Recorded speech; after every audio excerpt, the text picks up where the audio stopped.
What's going on, guys? Welcome back to the channel. Welcome back to a brand new live stream.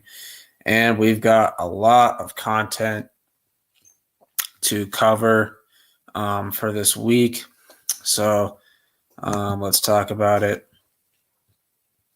Starting off with picking up where we left off from last week.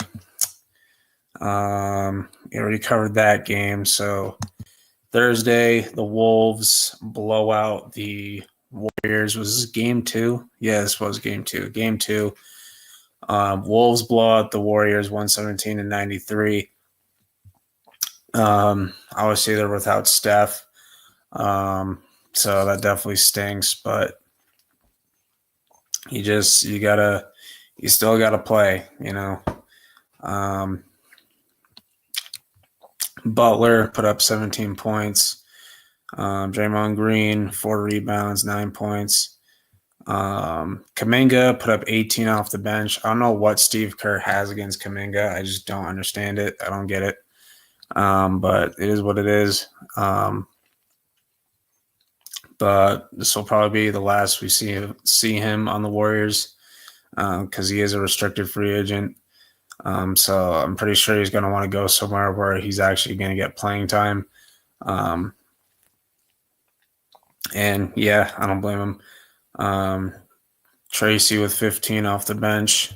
And then the Timberwolves, Edwards with 20 points. Julius Randle's been playing phenomenal through these playoffs. This is probably the best I've ever seen Julius Randle play, anywhere. So he's been playing great for them.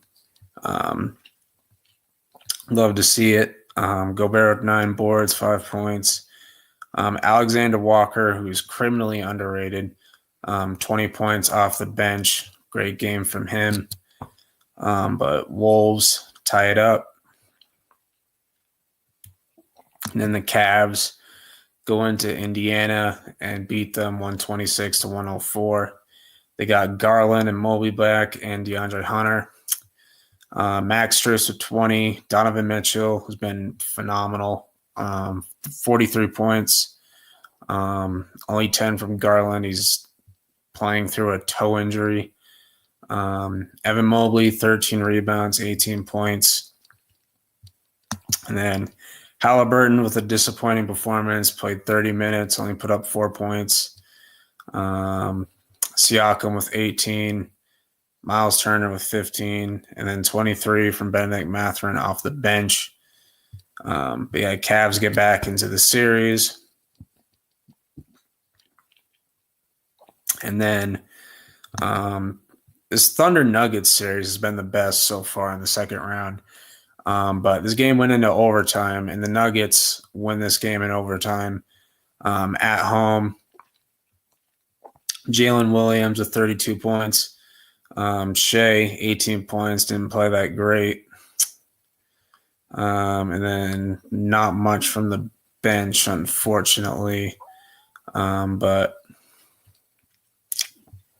18 from Holmgren, plus 16 rebounds, so good game from him. 10-10 game for Hartenstein. The Nuggets, Nikola Jokic, 16 rebounds, 20 points. Jamal Murray with 27, 21 from Porter, 22 from Aaron Gordon. So they got 4 starters who scored 20 plus. And they only played 3 bench players. Russ with 8 off the bench, 7 from Peyton Watson. And then, yeah, that's pretty much it. But Nuggets win this one in overtime. They go up 2-1. They protect home court. Good for them. And then the Celtics get back into the series with the Knicks. They go into Madison Square Garden and actually protect a lead.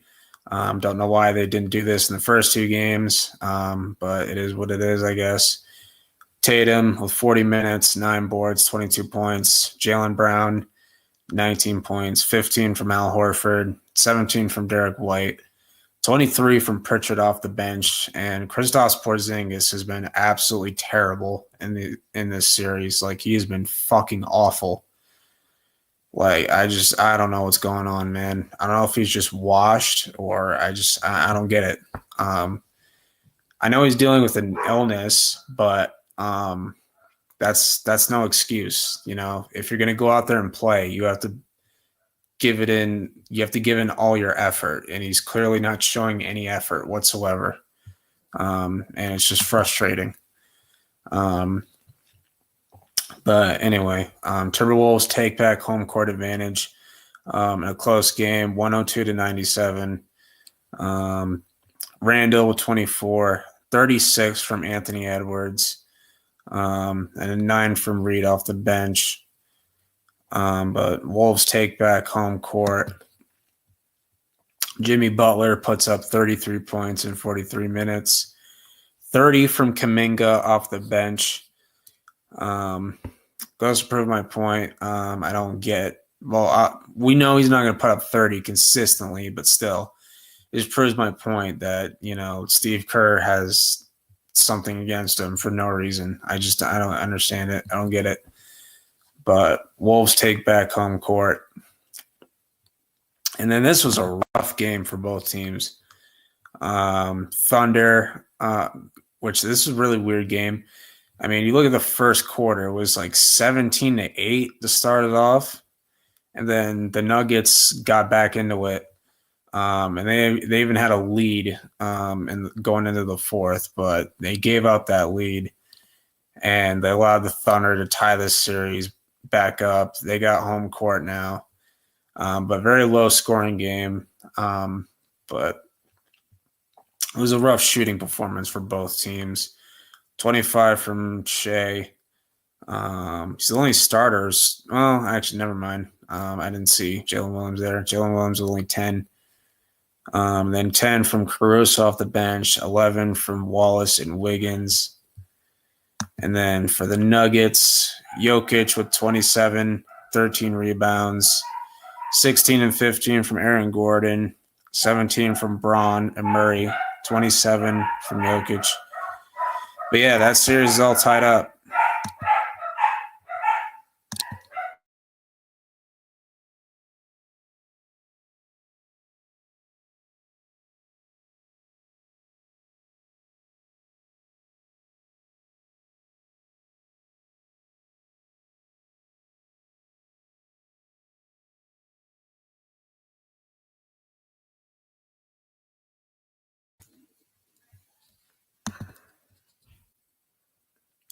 Okay, and then Cavs just get absolutely smacked in this game.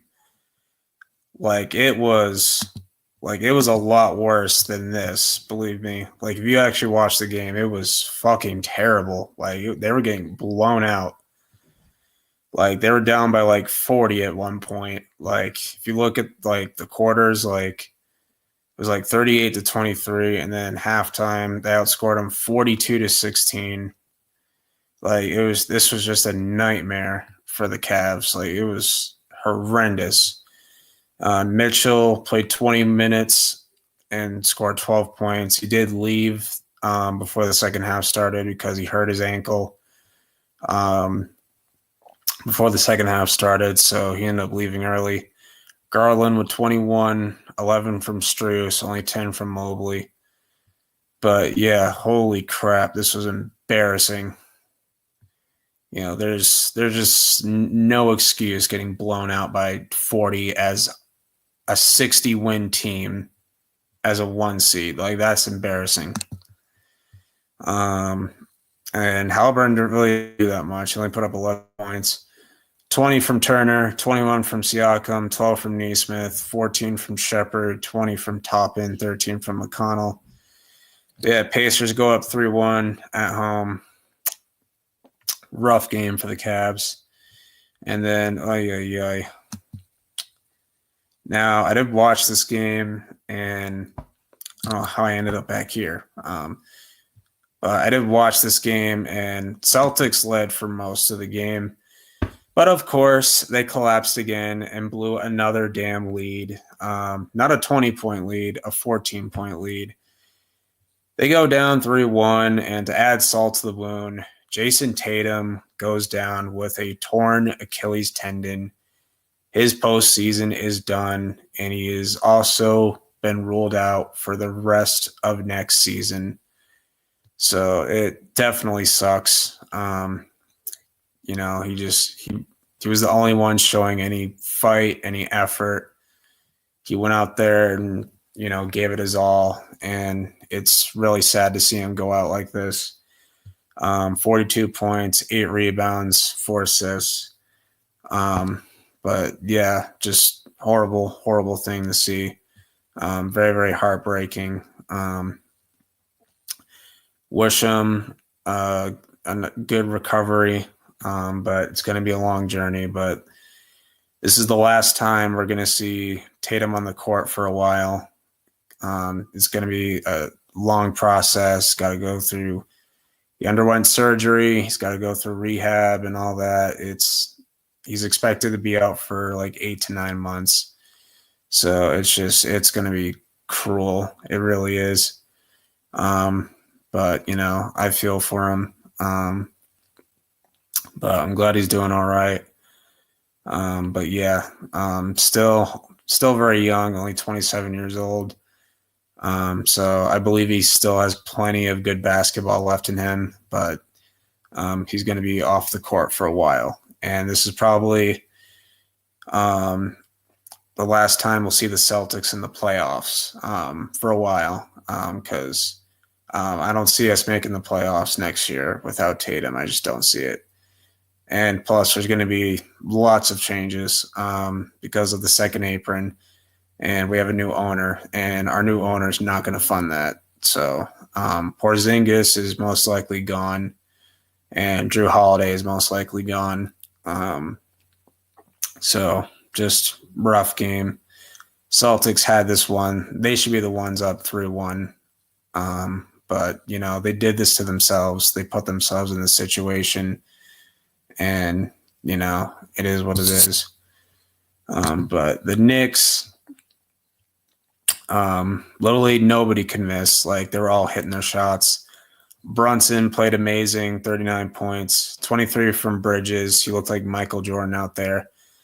Cat with 23, 11 rebounds. He did get into foul trouble, though. Josh Hart played good defensively, and then OG couldn't miss either. He looked like prime Raptors Kawhi. Like, it was ridiculous. Like, our defense just could not stop anybody for shit. But yeah, Knicks just playing with way more passion, way more fight. They clearly want it more, so they deserve it. And then the Wolves go up 3-1 on the road, 117 to 110. Julius Randle with 31, Ant with 30, 10 for McDaniels. Great performance by them. Randle's been phenomenal. Jimmy Butler with only 14 points. Not going to cut it. 14 from Green. And then Kuminga with another good game, 23 off the bench. I don't know why he's not starting. I just don't get it. It makes no sense. I mean, you're starting Tracy over him. Like, seriously? Like,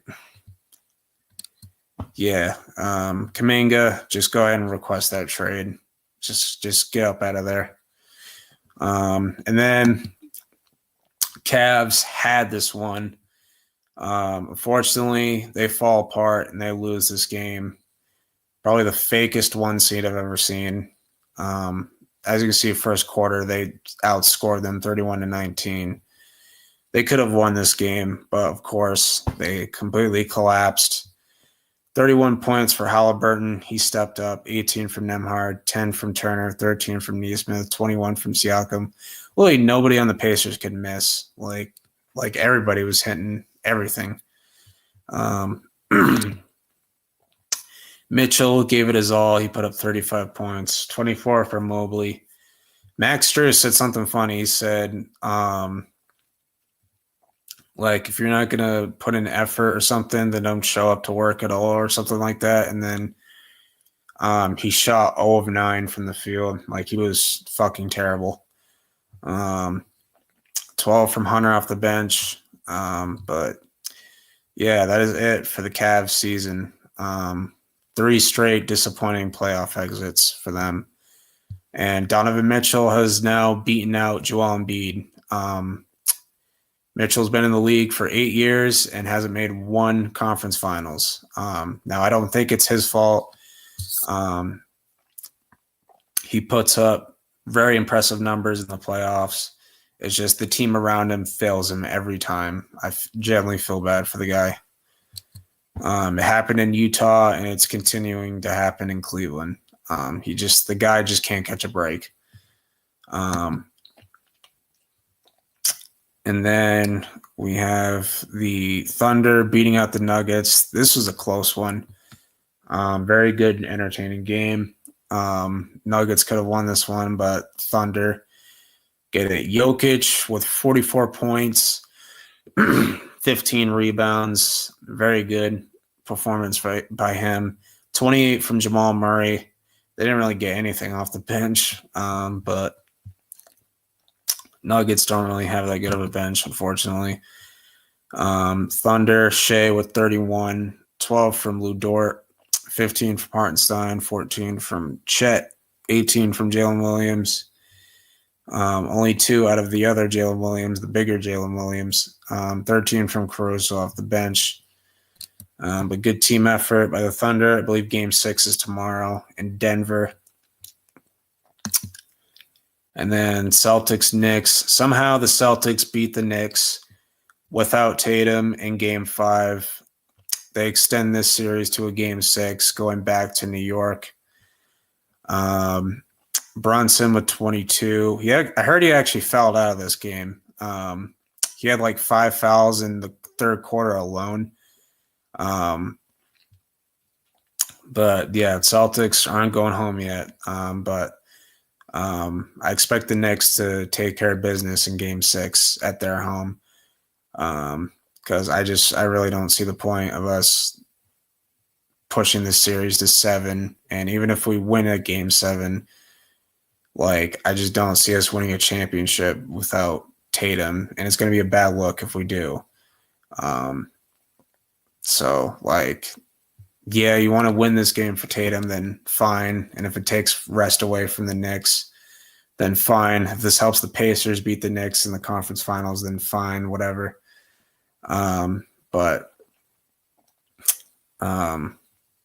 Yeah, I mean, I'll take the win, but at the end of the day, it's just prolonging the inevitable. I am thankful that we didn't lose 3 at home against the Knicks in this series. That would have been I never would have heard the end of it. Derek White looked like prime Ray Allen tonight, 34 points. Jaylen Brown stepped up finally, 26 points, 12 from Horford. Kristaps Porzingis, 12 minutes, 1 point. What is going on? I don't understand this. I don't get it. What is going on with Porzingis? He's been straight up ass in this series. I don't get it. He should not be playing this bad. I don't get it. Thanks for last year, but you got to go. I'm sorry. Drew Holiday, fine. He had a fine game. Pritchard, 17, 10 from Cornette. Cornette played amazing. They made him look like Dwight Howard. He had 7 blocks in this game. Sam Hauser came back, and then, yeah, they were able to play their bench for once in this series. But, yeah, Celtics get one more game at home. So, yeah, at least we're not getting eliminated at our home for once. Thank you. But, yeah. Then Timberwolves on the verge of eliminating the Warriors. There's about 9 minutes left of this game. But Jimmy Butler in an elimination game only has 12 points. Pajanski with 21. Kuminga, once again, another nice game off the bench, 19. But, yeah, I mean, the Warriors are just heavily reliant around Steph, and that just clearly shows. Edwards with only 14. Julius Randle with 23. And then DiVincenzo with 13 off the bench. Yeah, that'll do it for now. Thunder and Nuggets is tomorrow, as I mentioned earlier.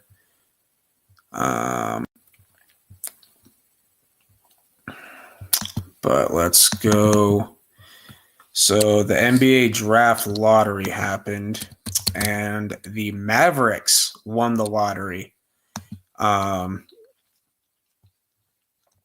Yeah, kind of funny how they had a 1.8% chance of winning the lottery. They traded away Luka Doncic, and they get rewarded with Cooper Flag. Kind of crazy. What's up, Cinema fan? But yeah, Mavericks will be replacing Luka Doncic with Cooper Flag. It's probably the most luck I've ever seen. But yeah, it sounds like the most scripted thing ever.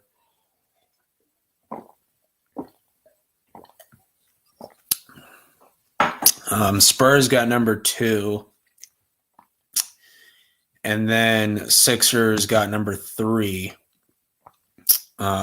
Which Sixers got very fortunate because if their pick fell the top 6, they wouldn't have had a first-round pick.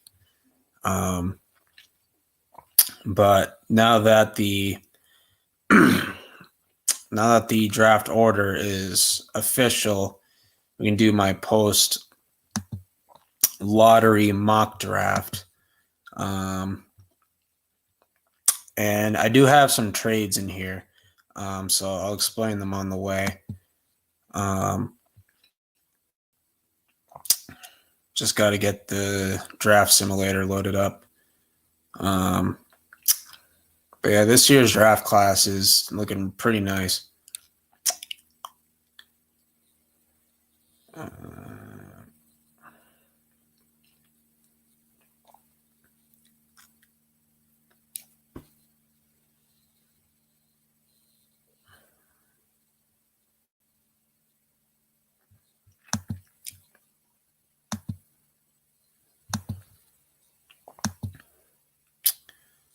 Cool. Good to see you. All right, let me get this draft lottery thing. Apologies if it lags, by the way. But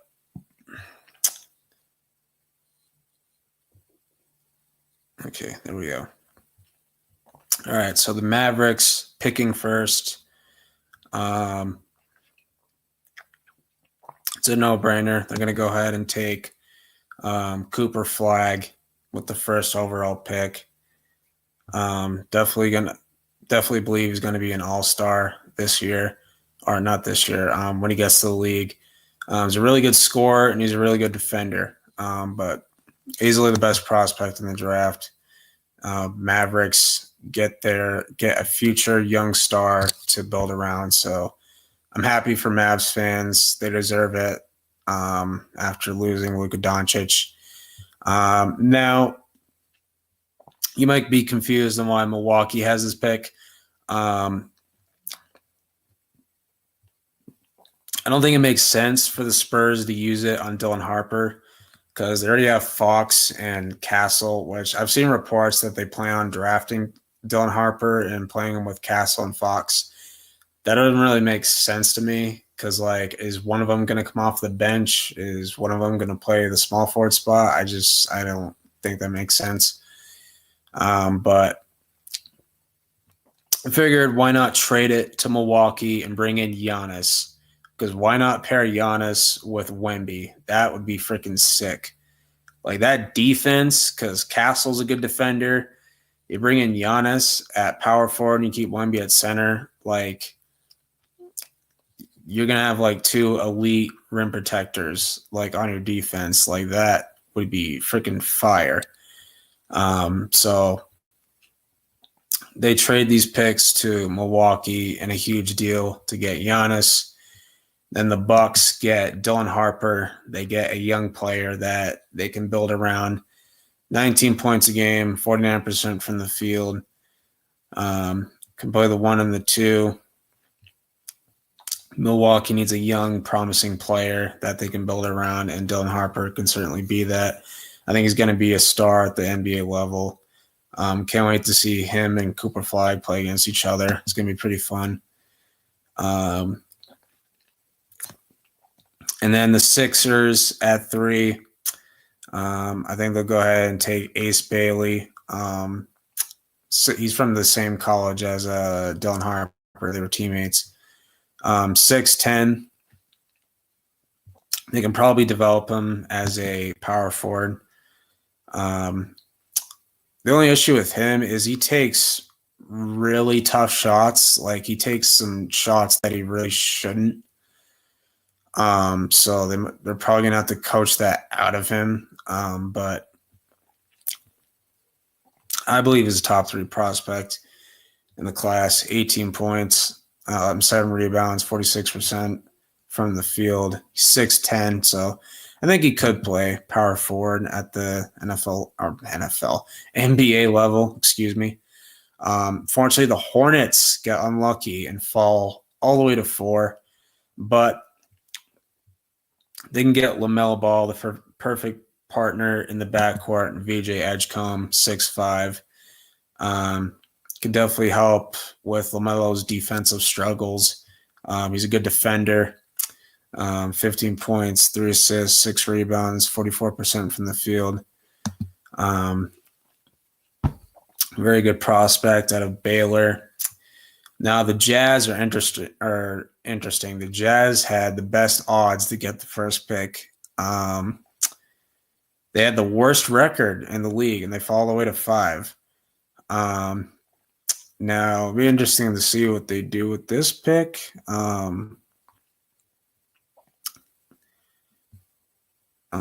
But I say they take Trey Johnson here. Could probably play the 1 as well, but 20 points a game, 3 rebounds, 43% from the field.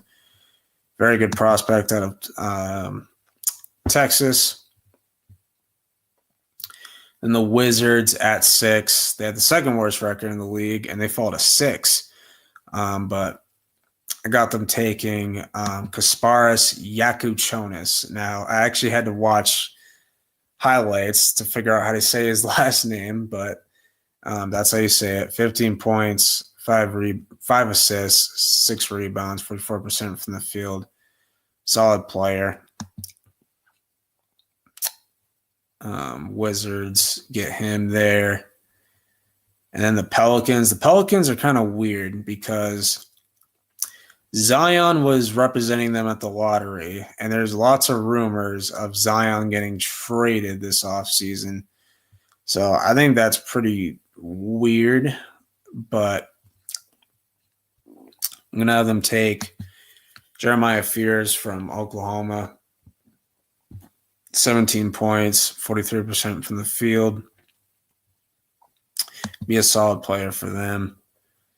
And then we got the Nets here. The Nets are interesting. They fall down pretty low. But I think they'll trade Nick Claxton this offseason, and they'll go out and take Kaman Mulach, center out of Duke, 9 points, 7 rebounds. Could be a solid young center for them.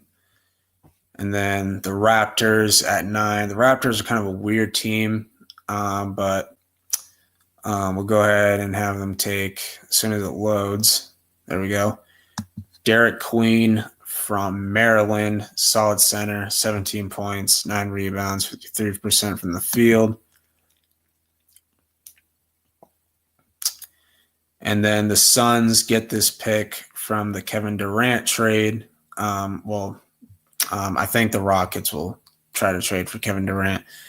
But Houston gives them their picks back for Kevin Durant. And the thing is with the Suns, they need defense. So I have them taking Colin Murray-Bowles from South Carolina. He's the second best defender behind Cooper Flag. 17 points, 8 rebounds, 59% from the field. Really good addition from them. They start the retool around Devin Booker. The Blazers are interesting. They're looking into trading some of their guys. Some of their guys are just going to be stuck with, like, probably going to be stuck with Ayton and Grant for a little longer. But I'm going to have them go ahead and take Colin Knuppel from Duke, 14 points a game, 48% from the field. Could be a solid addition to their bench. Maybe ends up being a starter. Who knows? The Bulls are next. I'm going to have them take Asa Newell from Georgia. You move Buzelis back to the small forward spot. 15 points, 7 rebounds, 54% from the field. 6'11", 220 pounds. Bulls actually had a coin flip with the Mavericks because they had the same record as the Mavericks, and Mavs won the coin toss, so they got to get the first pick, which is kind of funny. The Hawks at 13, they got this from the Kings. We're going to have them take Noah Shengu. I like what they're doing with Trae Young, just adding more defensive wings in Atlanta. Then the Bucks have this pick from, obviously, the Giannis trade.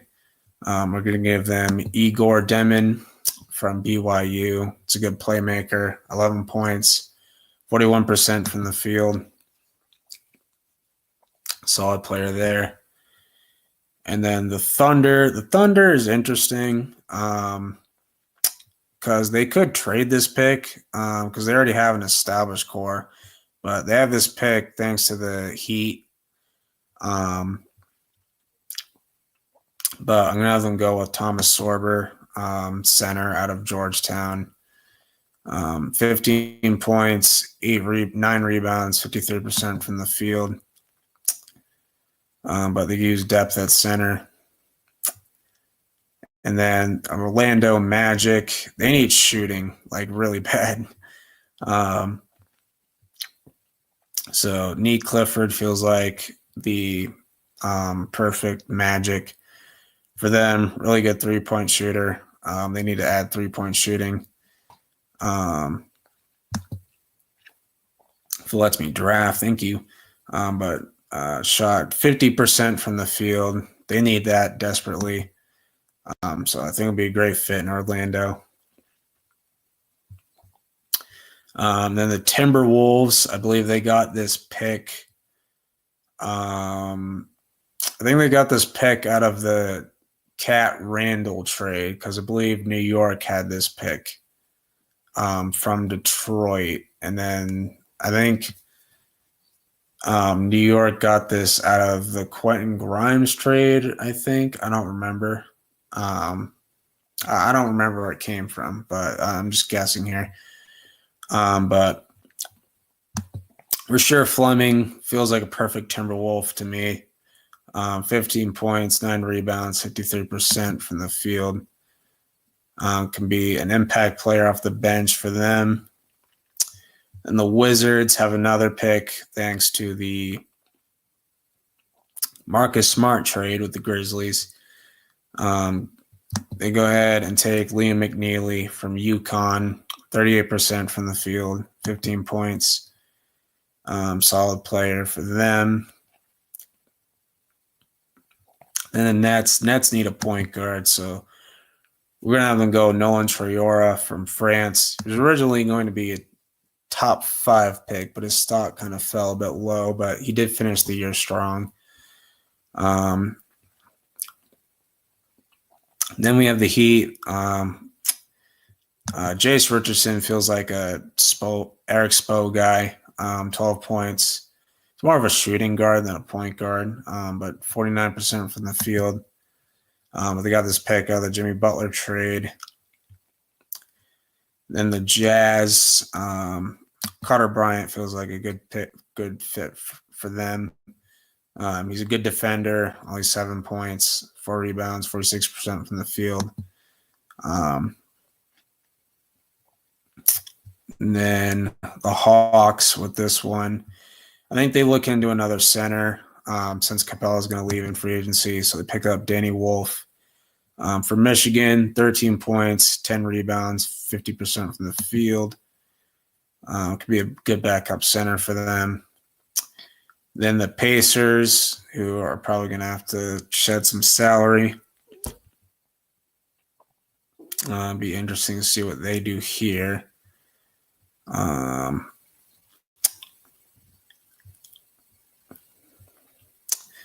But we'll have them go Will Riley from Illinois, 13 points, 43% from the field. Could go higher or lower than this. Then Thunder have another pick. See what they would do here. I mean, they might just go best available, but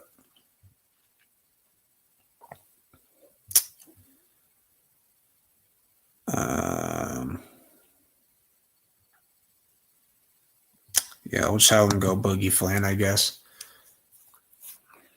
14 points, 5 assists, 3 rebounds, 38% from the field.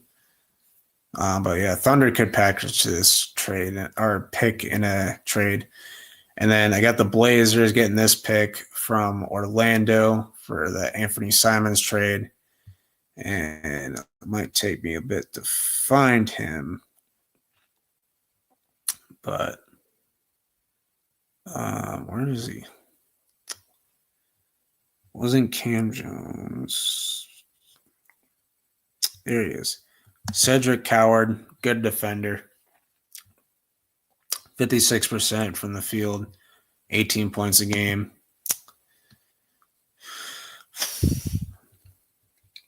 And then Brooklyn has like 4 picks in this draft. I'm going to have them go Adu Therio from Arkansas, 15 points, 6 rebounds, 54% from the field. But yeah, Brooklyn has a lot of picks in this draft. And then their last one in this one. Do I go Cam Jones?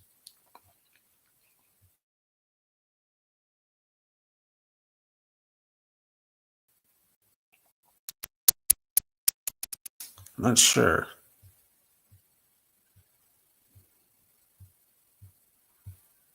You got JT Top in here. You got Proctor.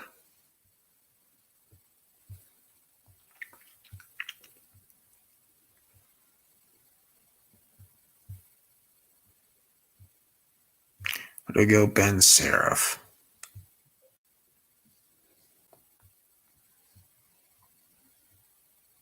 Oh, Alex Caravan's going back to school, so I can't do him, unfortunately.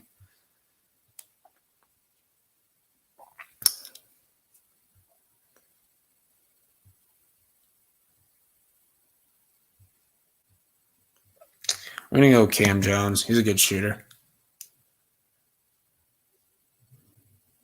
But 19 points, 48% from the field, 6 assists. But yeah, Brooklyn has a lot of picks in this draft. Now, Celtics need to use this pick wisely because they need rookie scale contracts who can contribute. But we're going to go ahead and take Alex Condon, center out of Florida. As soon as this thing loads quickly. 6'11", 11 points, 8 rebounds, 49% from the field. It's a good fit there. And then Suns have this pick from Cleveland. We have them take Ben Seraph from Israel.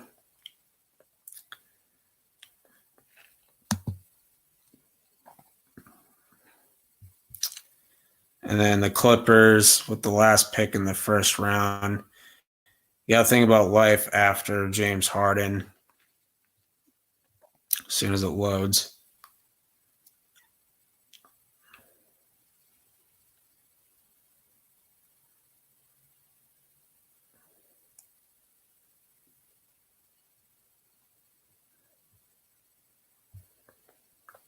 which James Harden has a player option.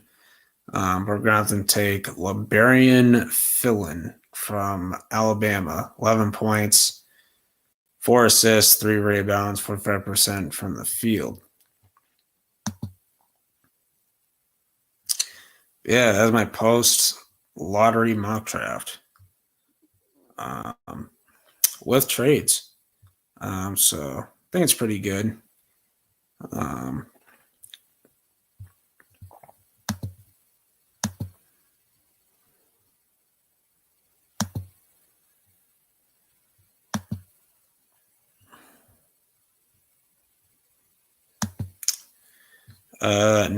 No, I didn't.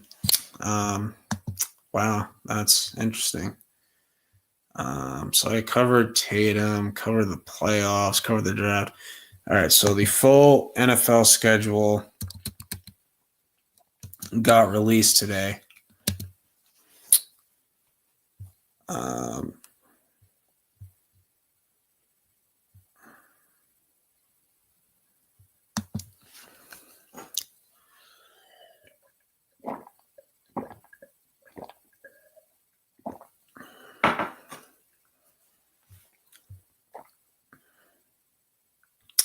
But it might take a little bit to load.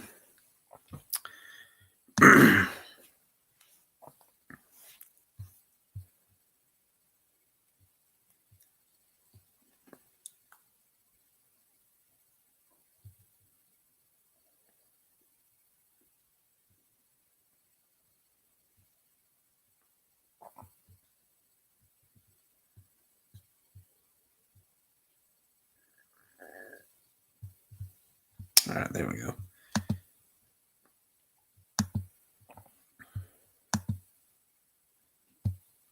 Chrome tab.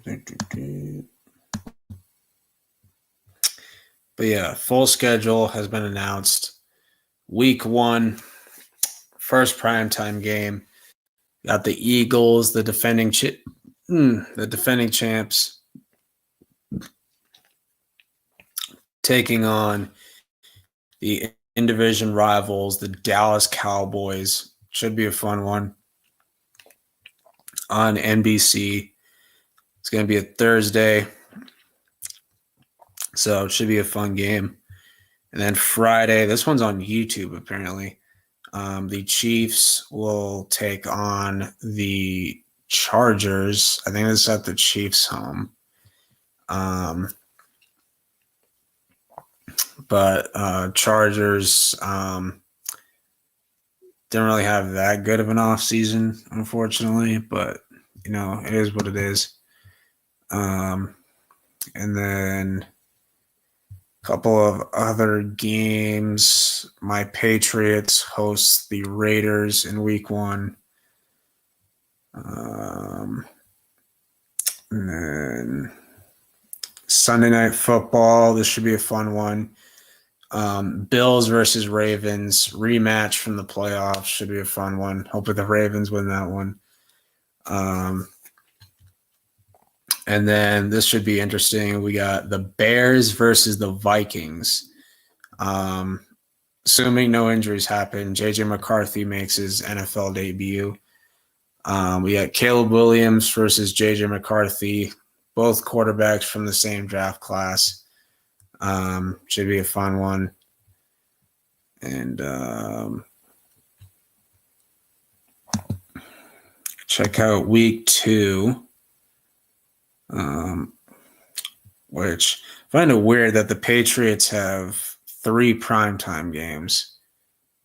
Very, very weird. Now, those aren't set in stone yet because, games get flexed out of primetime games all the time. But very exciting stuff.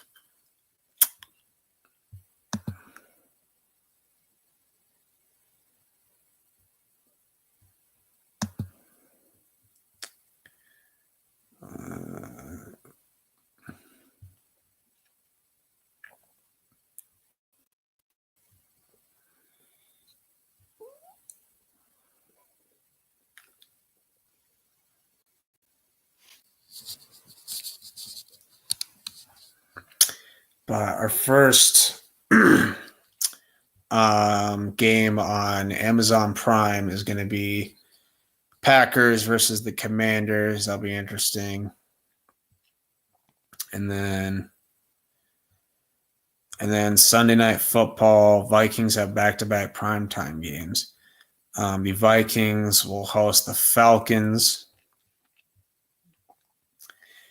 And then we have a doubleheader on Monday Night Football. We have the Texans versus the Buccaneers, and then the Raiders versus the Chargers. I think this game right here will be better than this one. But you got Jim Harbaugh versus Pete Carroll. See, let's check out the Thursday night games for the year, which I believe Titans, Browns, and some other teams don't have any primetime games. I don't remember.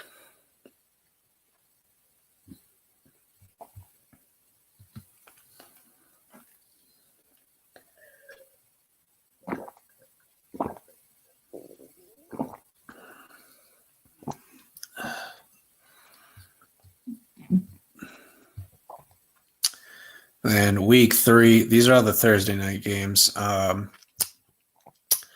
Dolphins versus Bills again, this time at Buffalo. Then week 4, which most of these are division rivals. Got Rams versus the Niners in week 5. Hopefully that's better than the last time, but you got Sam Darnold and the Seahawks versus the Cardinals. Niners versus Rams. And then week 6, you got the Giants hosting the Eagles. Saquon returns to MetLife once again. Then week 7, you got the Bengals hosting the Steelers. We'll see if the Steelers sign Aaron Rodgers or not. Week 8, it'll be the Vikings at the Chargers. Jim Harbaugh coaching against his former quarterback, J.J. McCarthy. Should be an interesting one. Then week 9, you got the Ravens at the Dolphins.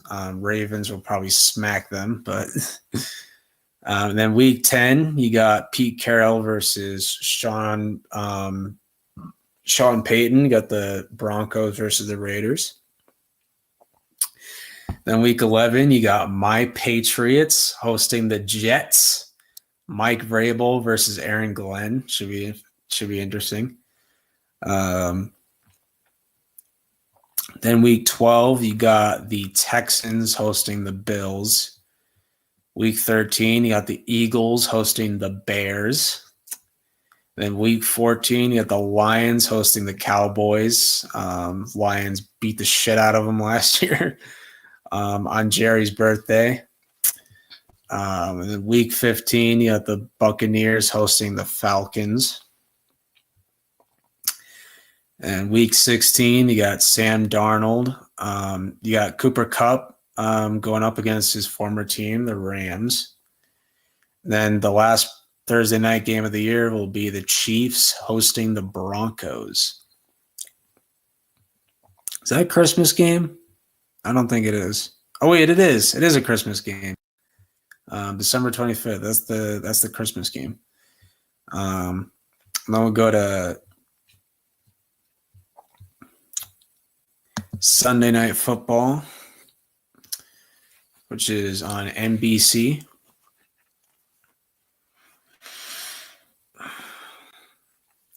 Which I believe is on Peacock as well.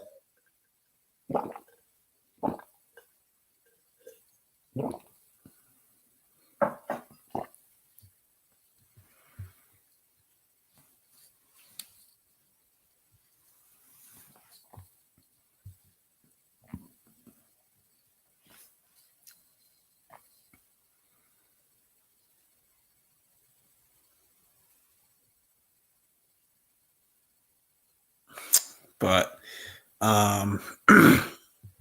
technically this is a Thursday, but it's NBC. but I already talked about that. And then week 1, Sunday Night Football, Ravens at Bills. That should be a fun one. Week 2 will be Falcons at the Vikings. Week 3, interestingly, they got the Giants hosting the Chiefs on Sunday Night Football. That's interesting. Then week 4, the Cowboys hosting the Packers. Packers seem to know how to win more games at Dallas than Dallas does. But week 5, Stephon Diggs makes his return to Buffalo. The Bills host the Patriots. Week 6, we got the Lions at the Chiefs. That should be a fun one. We'll know what happened last time. The Chiefs hosted the Lions on NBC. Week 7, we got the Niners versus the Falcons. I believe Kyle Shanahan going against his former team. I believe he's an offensive coordinator for the Falcons. Then week 8, potentially an Aaron Rodgers revenge game if the Steelers get Aaron Rodgers. The Steelers host the Packers. And then you got Jaden Daniels and the Commanders hosting Sam Darnold and the Seahawks. Week 10, the Chargers host the Steelers. And week 11, potential playoff matchup, Eagles host the Lions. Week 12, the Rams host the Buccaneers. Week 13, the Ravens host the Bengals. Apparently that's a Thursday one. I don't know why it's on NBC, but whatever. Commanders host the Broncos on week 13. Week 14, the Chiefs host the Texans. Week 15, the Cowboys host the Vikings. Week 16, the Dolphins host the Bengals. And then the last one, week 17, the Niners host the Bears. So we'll go ahead and check out the Monday night games, which are on ESPN.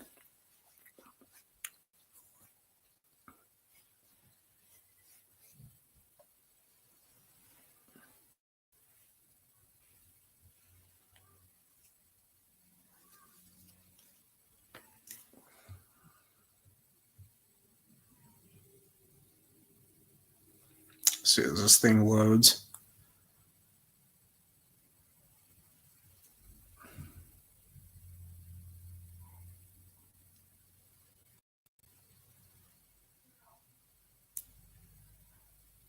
There we go.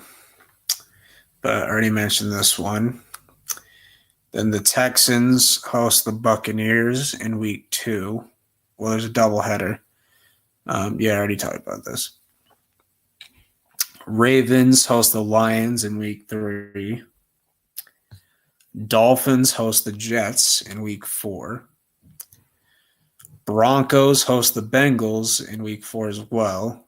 2 of Evan's favorite teams. The Jaguars host the Chiefs in week 5. We got Travis Hunter. Let's go. Travis Hunter versus the Chiefs.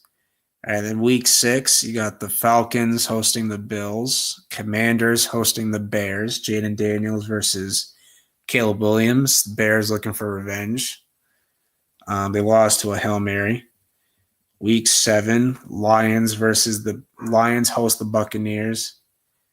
Seahawks host the Texans. Week 8, Jaden Daniels takes on Mahomes in week 8. Week 9, the Cowboys host the Cardinals. Week 10, we have a playoff rematch. The Packers host the Eagles. Week 11, the Raiders host the Cowboys. Week 12, Christian McCaffrey revenge game. The Niners host the Panthers. And I don't know why they put this one on Monday Night Football. Patriots host the Giants. I don't know why they put that on Monday night, but okay. Probably going to be the worst one on Monday night. And then Chargers host the Eagles in Week 14. Steelers host the Dolphins in Week 15. Week 16, Colts host the Niners. And then Week 17, the Falcons host the Rams. Yeah, pretty sure that's all the primetime games. But that's going to do it for this stream. Thank you guys for watching. Hope you guys enjoyed, and I will see you guys next time. Peace out.